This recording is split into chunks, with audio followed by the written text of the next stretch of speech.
Hi everybody, it is time to look at our sentence surgeon for the week. So we're starting off a little easier, just like we did last week when I did it with you on Friday. The book that we're reading this week is called And Still the Turtle Watched.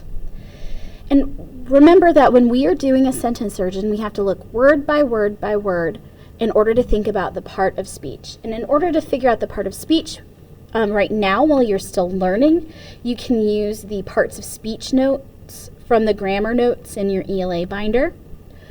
So, we're looking at the beginning of the sentence. It says, before that, we like to look at the punctuation at the end.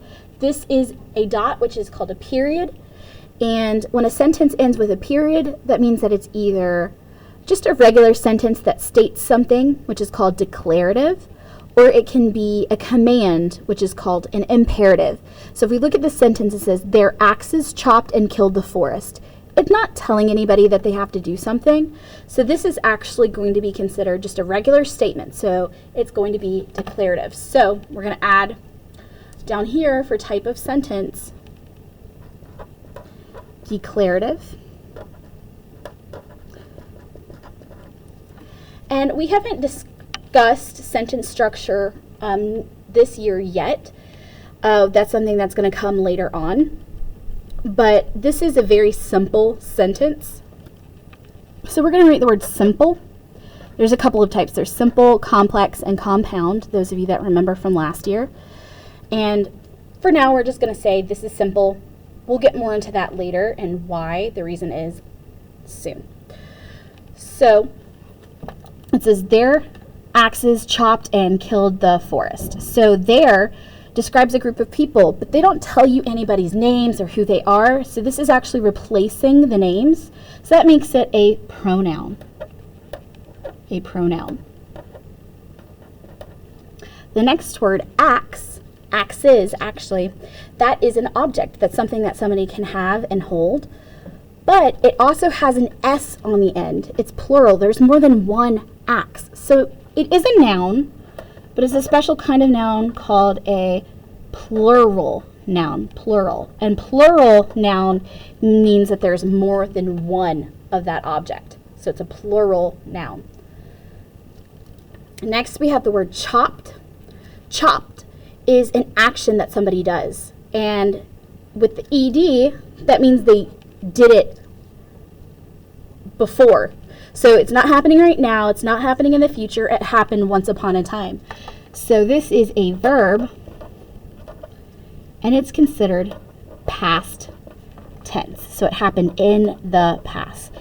And if there's some things that you're a little nervous about because you haven't heard before, don't worry, before long, you're going to learn a lot of this stuff, and it's going to come a little more easy for you.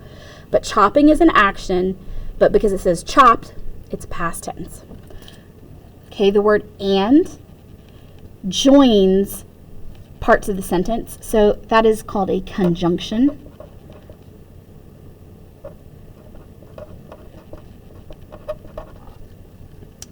And then we have the word killed. Kill is an action, so it is a verb. And just like before, the ED means it happened in the past. So it's past tense verb.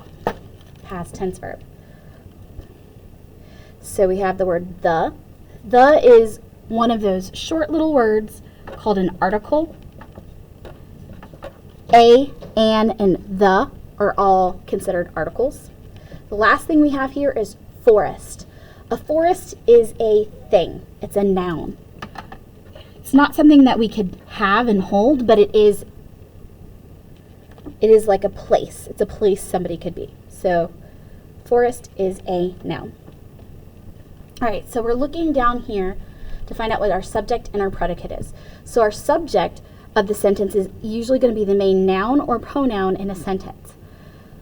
So I sometimes find it easier when I'm trying to search for my subject to look at the predicate, which is the action. So the complete verb within the complete predicate.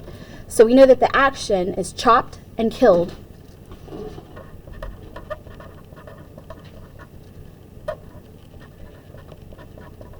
But what's doing the chopping and the killing? That's a very odd sentence, didn't think I'd say, but it's the axes. axes chopped and killed. All right, guys. So make sure that you wrote every single one of these words that I was writing down. If I underlined something or squiggled it, you're writing it down too. And like I said, it's going to get easier and easier. Make sure that this piece of paper, you're going to have holes in it. I can't remember if they're at the top or the bottom, but when you're done with it, it's going to be added in your ELA binder behind the sentence surgeons. So your ELA binder behind the sentence surgeons. Thanks, guys.